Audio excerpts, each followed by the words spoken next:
taking it at nighttime. So I started taking it at nighttime. I feel like I'm sleeping a little bit better, and I feel like when I wake up, like usually when I've been waking up, it like takes like I'm not a morning person, and it takes like a while for me to like. I'm not unhappy, kind of cranky in the morning. But now like I'm up and I'm in a decent mood, I take a shower and I like get going right away instead of kind of like being lazy for a few hours. And also I find myself not I'm not like unhappy like normally, but I find myself like in a little better of a mood lately. I don't know if that makes it. I don't know if that's it or if I'm like looking for it. So we are talking about oxytocin effect, right? Yes. So because I'm going to record this session that way others will know. So the oxytocin creates like a relationship inside us that makes us feel uh, nurtured. Okay. So that's one way to think of it. And the way, right? Like I think that there is a thin layer of bilious attitude in our brain, and that influences our mood. When you take oxytocin, and that is created by stress hormone cortisol. When the cortisol comes in, creates stress that creates that layer of biliousness, which is they call it acid bile. Like so you're more acidic, and that's why sharp frustration, like not able to cope and stuff. The oxytocin gets depleted that way. So when you put in oxytocin, because we have natural oxytocin in our bodies. Yes. Okay. We nurture. See, we feel nurtured. Like even if we don't take it orally, if you see somebody doing a very nice thing to another person, let's say, we melt and we cry, right? Like it brings tears to us. That's oxytocin. Okay. You don't even need to physically be there, but if you see a gesture, like you somebody, can feel it. that because you feel that empathy, that ability to feel that love, and you want to not only appreciate what they're doing, you want to support that person who appreciates what they're doing, right? So oxytocin essentially helps you indirectly to support inside those feelings that makes you feel nurtured. And by doing that, stress shuts down. It says, okay, I don't need to overactivate you anymore. So that clears the pitta layer in the brain. Pitta is essentially like the mood swings we have. So when the mood stabilizes, automatically, by nature, the baby, the first thing it does is use a huge mind. We never come into the world with the attitude. The attitude is the world gives it to us. Yeah. So by resetting ourselves, core of us is always happy. Like our ability to have happiness is profound. This there's no stopping. Like when you hear a beat, you automatically go into this rhythm. So I feel the pretentious thinking process is what stops us from feeling happy. Okay. So oxytocin essentially puts you in a space where you don't even need to think. See, the way the thinking process starts, like this week meditation is about keep what you need, take away what you don't need. Essentially, like serenity prayer. God, give me the ability to accept the things I cannot change.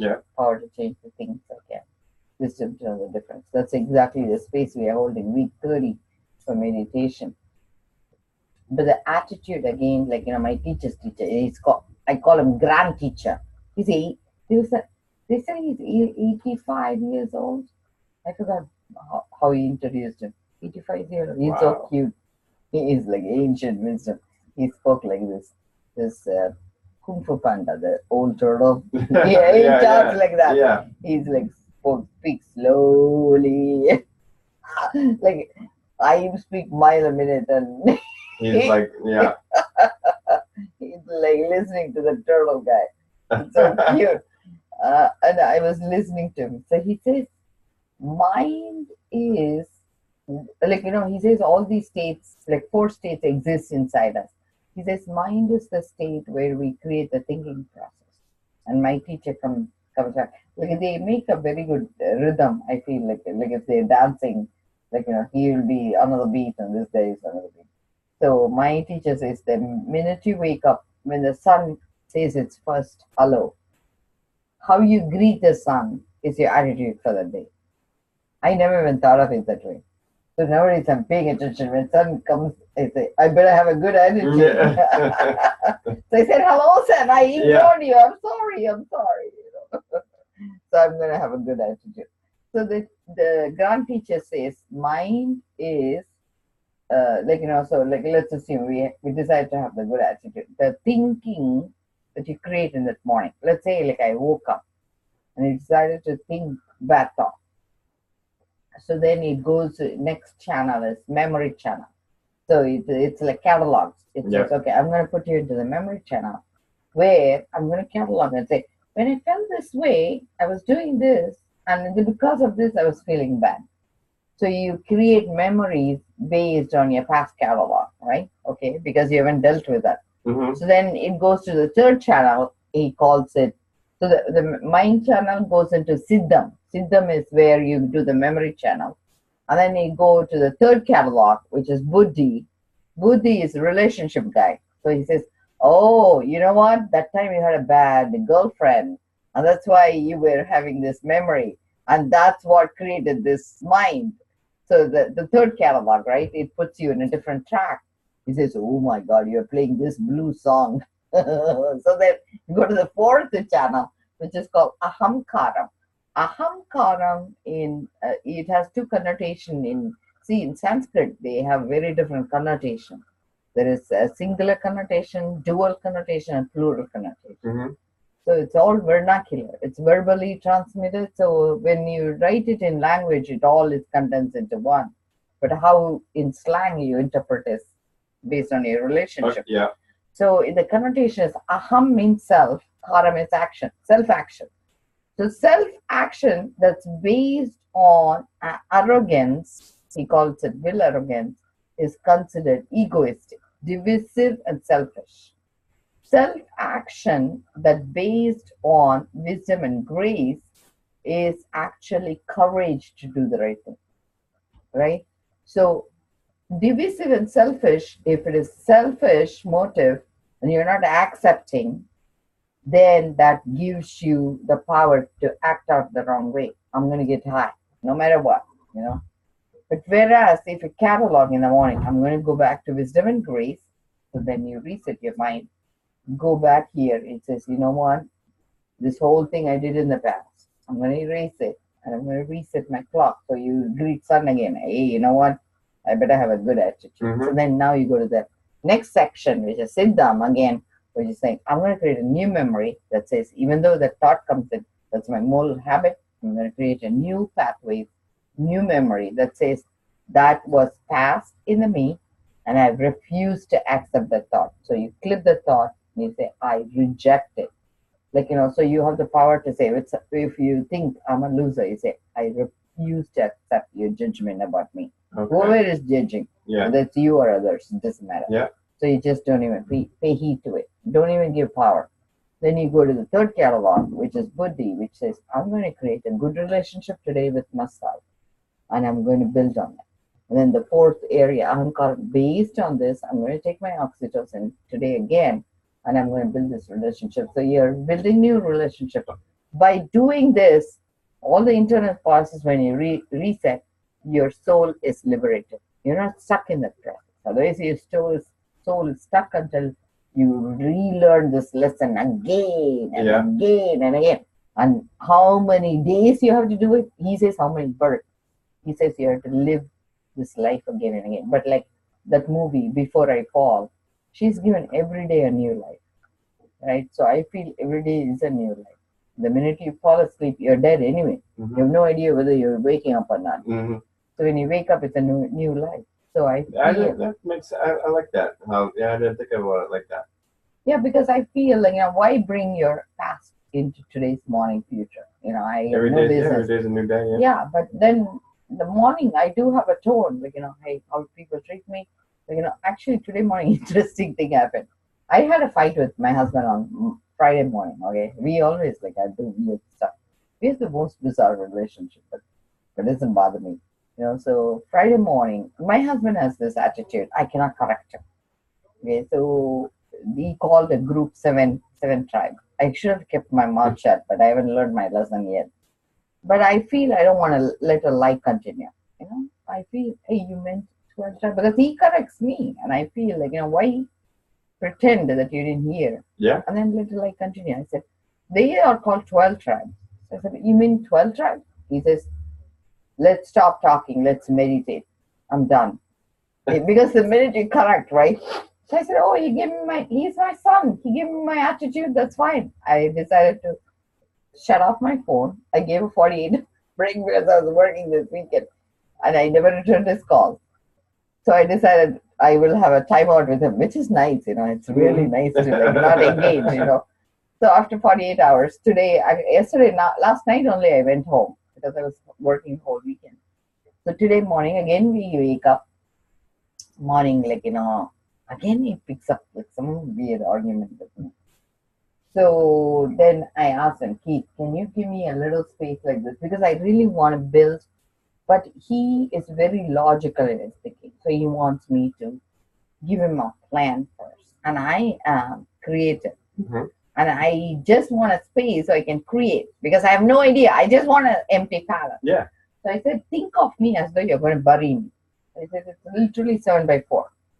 I said, I want you not to have an input. Just give me 7x4 space in our yard. He says, no, he cannot do that. He says, nowhere in this home is yours. He says, think of yourself as homeless. I said, okay. So the first thing I did was, I said, I can keep what I need, not need. And I said, I don't want a guy who makes me homeless to be my friend. So in Facebook, I went and unfriended him. Oh my God, that's so funny. He doesn't know. Oh, but it made me feel very happy. That's so funny. That's our dysfunction. Dr. Greenstein says to me, I wish you were on a reality show. I will watch you. That's so funny. But it made me super happy. I did it right in front of his nose. He had no idea his computer challenge. And I was super happy when I walked up. He gave me my tea to drink. He's so cute though. He went and bought me the best drink ever. I said, sure. So he says, go do whatever you want in your office. I don't want anything to do with you. I said, okay. I'm super happy, I have the best possible forest I can have. But what I'm saying is that's what a relationship is about. So oxytocin, I naturally probably must be secreting a lot. So this is the way I cope. So I think use oxytocin until you get to the level where you can be silly and happy. Okay. Makes sense. Yeah. Yeah, like Steve, what is that guy? Steve Martin? Yeah. Steve Martin, yeah. If you get to that level, Ooh, good. yes, you don't need medication anymore. Okay. Because the whole world is silly. Yeah. Right? Like this was a stupid argument. It's not like do you think he has no ability to understand plants? I lost, actually the other thing that happened was, I grew a trumpet vine last year and it was in a bag. I am like this Finding Nemo, the girl that kills the fish. So I have a shovel in one hand, this trumpet vine, which I grew for 1 year in another hand. I walk all the way where I need to plant. I must have swung my hand little bit. I have no idea. The minute I reached the space, I dug the earth. The plant is gone from the bag. I must have swung so bad. It jumped. I'm a moron, And then my husband comes in and he's a good finder, but he's very logical. So I had to tell him a certain way. I said, Keith, oh my God, I lost my plant.